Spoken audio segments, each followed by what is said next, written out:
நகைச்சுவையில் 3 வகை சொல்லுவாங்க. தன்னை தாழ்த்திக்கிட்டு நகைச்சுவை சொல்கிற ஒரு வகை, பிறரை தாழ்த்தி கிண்டல் பண்ணி சொல்கிற ஒரு வகை, தன்னையும் உயர்த்தி பிறரையும் உயர்த்தி சொல்கிறது 3வது வகை. அந்த 3வது வகையை செஞ்சு கொண்டிருக்கின்ற அந்த சன் டிவிக்கு நன்றி சொல்லி நிகழ்ச்சிக்குள்ளே போகிறோம். ஒரு பழமொழி சொல்லுவாங்க அழகா, வீட்டை கட்டிப்பாரு கல்யாணத்தை பண்ணிப்பான்னு சொல்லி.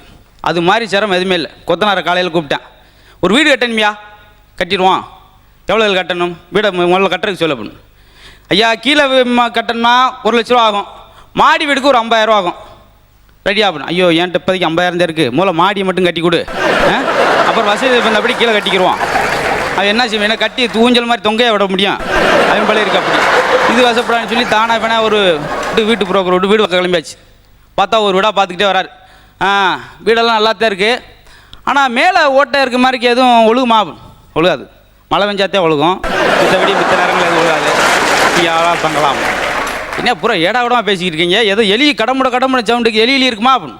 எலி எப்படியா இருக்கும், எலி எப்படி இருக்கும், சாரப்பாம்பு நல்லா வம்பு இருக்க இடத்துல எலிக்கு என்ன வேலை அப்படின்னு இருக்கான்.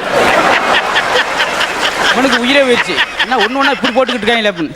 ஐயா என்ன அப்புறம் அடுத்த வீட்டு இன்னொரு புரோக்கரை பிடிச்சி பார்த்தா ஒழுகிக்கிட்டு இருக்கு. என்ன வீடுன்னு ஓட்ட ஓடு இப்படி மாற்ற வேண்டியானியா, ஒழுகிக்கிட்டு இருக்கையா, எப்படிங்க மாற்ற முடியும், இப்போ மழை பெஞ்சிக்கிட்டு இருக்கல அப்படின்னு இருக்கான். உடனே வா, உடனே இல்லையா, சம்மரில் கோடை காலத்தில் மழை பெய்யாத அப்போ மாற்ற வேண்டியானே, அப்போதான் மழை பெய்யாத அப்போதுக்கு மாற்றிக்கிட்டு அப்படின்னு இருக்கான். ஏடா ஒன்றுக்குமே நீங்கள் லாய்க் பண்ண மாட்டீங்க ஒழிய சென்று இன்னொரு புரோக்கரை பார்த்து அவன்கிட்ட போனேன், ஐயா உன்னை பார்க்கல பெரிய மனுஷன் தெரியும், நல்ல மனுஷனாக இருப்ப போல, உன்ட்ட நல்லா பேசி பழகிக்கிறோம்னு சொல்லி நீ ஒரு வீடை காட்டியா. இதான் வீட்டை பற்றி நான் சுருக்கமாக சொல்லிடுறேன். நல்லா காத்தோட்டமாக இருக்கணும். காத்தோட்டமாக தானே நீங்கள் இப்படி கேட்பீங்க, நாங்கள் 4 பக்கம் சோறு இல்லாமல் கட்டியிருக்கோம் அப்படின்டா, நல்ல காற்று வரும். சரி மின்சார வசதியில் எப்படி, மின்சாரம் எப்படி உங்களுக்கு சம்சாரம் இருக்கா? ஆமாம் சம்சாரம், அது மின்சாரம். கல்யாணத்தை பண்ணி பாருவாங்க, அது ஒரு வித்தியாசம். இந்த பொண்ணு வீட்டுக்கு போயில இவங்க தான் உண்மையிலேயே அவங்களெல்லாம் சிறப்பு நடத்தி வைக்கிற மாதிரி தாறுமாறாக கேட்பாங்க. பொண்ணு மாப்பிள்ளை பேசாமல் உட்காந்துருப்பாங்க, இவங்க எல்லாத்தையும் பேசிக்கிட்டு. சரி மகாலட்சுமி மாதிரி பொண்ணையும் கொடுத்து 50 நகை 80 ஏக்கர் நிலத்தை தர முடியாது, அப்போ பரவாயில்ல 50 நகையும் 80 ஏக்கர் நிலத்தை மட்டும் தாங்க, பொண்ணு ஒன்றா நீங்கள் வச்சுக்கிட்டு இருக்கான். அவன் கொடுத்தா தான் சேர்த்து கொடுப்பாங்க. அதை விடுங்க. பொண்ணுக்கு பாட தெரியுமா, என்ன ஆர்கெஸ்ட்ராவில் சேர்த்து விட போறியா? இல்லை அப்புறம் இருக்கே பாட தெரியுமா, இல்லை ஆட தெரியுமா, ஏன் சர்க்கஸில் சேர்க்க போறியா? ஏன் சம்மந்தமில்லாத பேசிக்கிட்டு என்னத்துக்கு குடும்பத்துக்குன்னு அதை பேச. கல்யாணம் முடிஞ்சிடும். கல்யாணம் முடிஞ்சாலும் சில வீட்டில் ஏன் சண்டை வருதுன்னா பாராட்டுறது கிடையாது. சில எதுனாலும் மனைவிட்டு இருக்குது, அதை அப்படியே பாராட்டினா அவனுக்கு வாழ்க்கை இனிமையாக போகும். கொஞ்சோன்னு முடி இருக்கும், அதை பாராட்டும், பரவாயில்ல என்ன செலவு மிச்சம் பரவாயில்ல, கொஞ்சம் முடி இருந்தால் கருப்பாக இருந்தால் பரவாயில்ல, நம்மளை தவிர வேறு எவனும் பார்க்க மாட்டான் அப்படின்னு அப்படி ஒரு சந்தோஷப்படணும். அப்புறம் பக்கத்தில் வந்தால் சிலர் கேட்பாங்க, என்ன மறக்காதான் செண்டுகிட்டு அடிச்சிருக்கியா ஏங்க அப்படின்னு. கும்முன்னு மணக்குதே, இல்லைங்க நான் 2 நாள் குளிக்கலை, நேரமே இப்படி வாட அடிக்குதுன்னா செண்டடிச்சா எப்படி இருக்கும் அப்படின்னு. அப்போ அவளுக்கு ஒரு சந்தோஷம். அதை விட்டு தாறுமாறாக பேசி வசம் வாங்கிட்டு. ஏன்னா ஒரு நல்ல விஷயம் சொல்லுவாங்க, இந்தியாவுக்குள் இருப்பவர்களாம் இந்தியர்கள் இல்லை, இந்தியா யாருக்குள் இருக்கிறதோ அவன் தான் இந்தியான்னு பண்ணுவாங்க. ஆனால் ஜோக்கே பார்த்தீங்கன்னா நம்மளை அப்படியே இந்தியர்களை தாக்கி வரும். அதை பார்க்கல நம்மளுக்கு ஒரு சந்தோஷம். இந்தியாக்காரன் டம்முன்னு கீழே விழுந்துட்டானோ பூரா விழுந்து விழிச்சிருக்கிறது, ஆஹா விழுந்துட்டா அப்படின்னு நம்மளை தான் சொல்லிட்டு இருக்கோம், நம்மளே கை தட்டிட்டு உட்காந்துருக்குது. அதே வித்தியாசமாக சொல்லுவேன். நான் இன்றைக்கி என்ன சொல்லுவேன், இந்தியர் உயர்த்தி ஒரு 3 ஜோக்கு சொல்லுவோம் அப்படின்னு சொல்லி. இப்போ ட்ரெயினில் போய்கிட்டே இருக்கான், எதிர்த்தாப்பில் வெளிநாட்டுக்கார். அவர் நம்மளை பார்த்து நீங்கள் இந்தியாவா, இந்தியாவை எனக்கு ரொம்ப பிடிக்கும், அப்படியே காலரை தூக்கி விட்டான், முறுக்க இருந்துச்சுவேன். இந்தியர்களாம் நல்லா உழைப்பாளிங்க, அப்படியே அப்பா கம்பீரமாக நின்ட்டான்.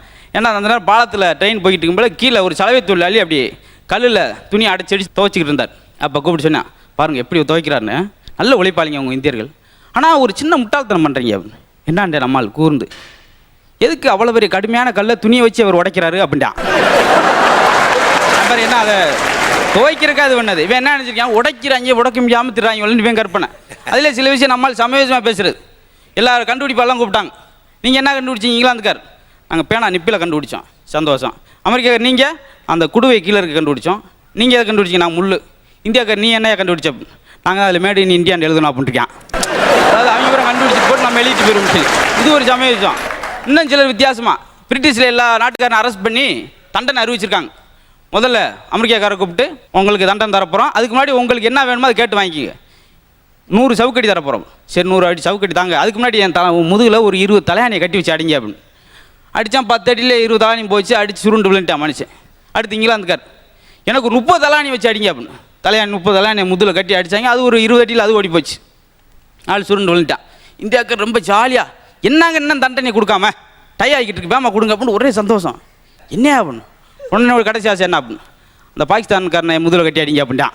அங்கே நாங்கள் பூரா அவன் கத்திக்கிட்டு இவன் பாட்டு சந்தோஷமாக இருந்தான். புதுசாக யோசிக்கிறது. இப்போ அதேபோல் தேவையில்லாமல் பாராட்டுவாங்க. ஒரு ஆள் தொடர்ச்சி 24 மணி நேரம் கார் ஓட்டியிருக்கான். ஓட்டி போய் ஆட்டோகிராஃப் வாங்கி, எப்படி சார் கொஞ்சம் கூட டயர்ட் ஆகாமல் 24 மணி நேரம் ஓட்டிக்கிட்டே இருக்கீங்க எப்படி? இல்லை பார்க்கிங் பண்ண இடம்லாம் தர்றேன். ஏன்டா நீ வேறு என்னைய போட்டு உயிரை வாங்குறீங்க? அவன் பாட்டுக்கு இன்னொருத்தன் போலீஸ் ஸ்டேஷனுக்கு ஃபோன் பண்ணி, சார் ஹலோ உடனே வாங்க, என் காரில் முன்னுக்கு இருந்த சரிங்க காணா, கீரை பாக்ஸை காணா, எதுவுமே காணா அப்படின்னு. உடனே போலீஸ் வந்துக்கிட்டு இருக்கு. மறுபடியும் ஒரு ஃபோனு, சார் வேணாம் பரவாயில்ல நான் பின் சீட்டில் உட்காந்து பார்த்துட்டேன் அப்படின்ட்டுருக்கான்.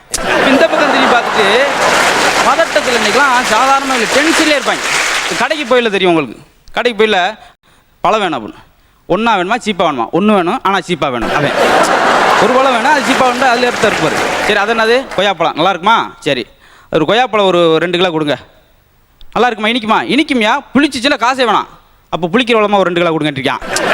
எப்படிலாம் பாயிண்ட்டை சொருவ முடியுமோ. ஏன்னா வயசானவங்களுக்கு ஒரு மாதிரி இருக்கும் பேச்சு, அவங்கள பார்த்து வித்தியாசம் பண்ணுங்க. வெளிநாட்டு தூதர் பிளேட்டில் ஏறி போகிறாரு, அப்போ அவருக்கு மரியாதை செலுத்துறதுக்காக 24 தடவை சுட்டுருக்காங்க. இந்த கிளவி 24 தடவை சுட்டு அவர் தப்பிச்சிட்டாரப்பா. சார் கொஞ்சம் கூர்மையாக சுட்டு ஆளை தள்ளிடணும், ஒரு மரியாதைக்காக சுட்டது. சாதாரண அது வாட்டி பேசிவிட்டு போகிறதுக்கு அப்படி ஏகப்பட்ட விஷயங்கள். இப்போ ஹாஸ்பிட்டல் போவோம், ஏன் போலி டாக்டர்னு தான் தெரிஞ்சே. போலி டாக்டர் நல்லா உனக்கு தெரியும், அப்புறம் ஏன் போனேன்? டாக்டர் போலியாக இருந்தாலும் நர்ஸு கொஞ்சம் ஜாலியாக இருக்குது, அதனால தான் போனேன். ஏன்னா டாக்டர் நீங்கள் பார்த்தீங்கன்னா விதவிதமாக வந்து பாராட்டி விட்டான். டக்குன்னு வந்தோடனே கை கொடுத்து, உங்களுக்கு ஆண் குழந்தை பிறக்க போகுது. அவன் வகுத்தில் அடித்தான், எனக்கு இன்னும் கல்யாணமே ஆகலையா அப்படின்னு. யாராச்சும் போய் கழுவி கொடுப்பார். இன்னொரு ஆளுக்கு உனக்கு பண்ண கிட்னி ஆப்ரேஷன் சக்ஸஸ் அப்படின்னு. ஏய் பெட்டு சும்மா இருக்குன்னு சொல்லி ஏறி படுத்தேன், எனக்கு ஏன் ஆப்ரேஷன் பண்ண அப்படின்னு. சம்மந்தம் இல்லாமல் செஞ்சு விட்றாங்க. அந்த மாதிரி ஏகப்பட்ட விஷயங்கள் சுற்றி இருக்கிறத வச்சு பார்த்தாலே ரசிக்க முடியும்னு சொல்லி ஒரு சின்ன செய்தி. இப்போ வந்து பாகிஸ்தானில் ஒரு சிறுமியினுடைய இதயம் பாதிக்கப்பட்டது. அப்போ பாதிக்கப்பட்டப்ப அதுக்கான சிகிச்சை செய்யக்கூடியது சென்னையில் மட்டும்தான் அப்படின்னு தெரிஞ்சு அந்த குழந்தைய வந்து சென்னை கூட்டு வந்தாங்க. ஆப்ரேஷன் பண்ணி அந்த குழந்தைக்கு மாற்று இருதயம் பொருத்தி ரொம்ப வெற்றிகரமாக அனுப்பி வச்சாங்க. தான் சொன்னாங்க, இதயமே இல்லாதவர்கள் கூட இதயத்தை தருவதுதான் இந்தியர்களுடைய பண்பாடு அப்படின்னு சொல்லி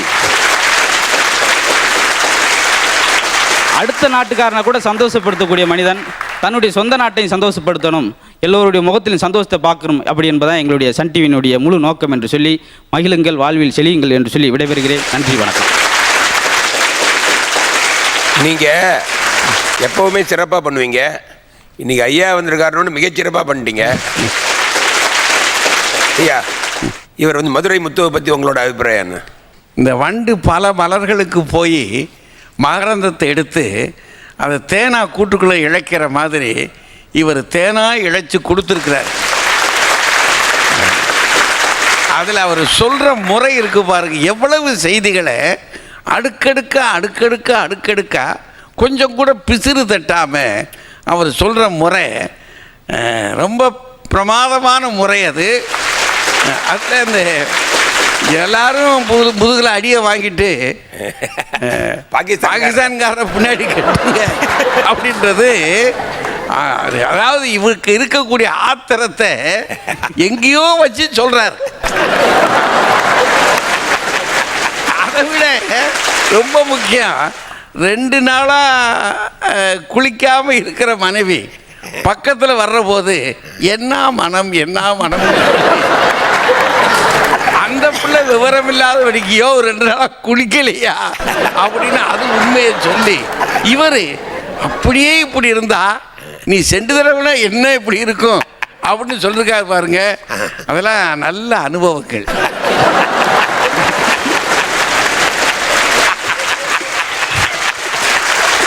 கல்யாணம் ஆகலைங்க.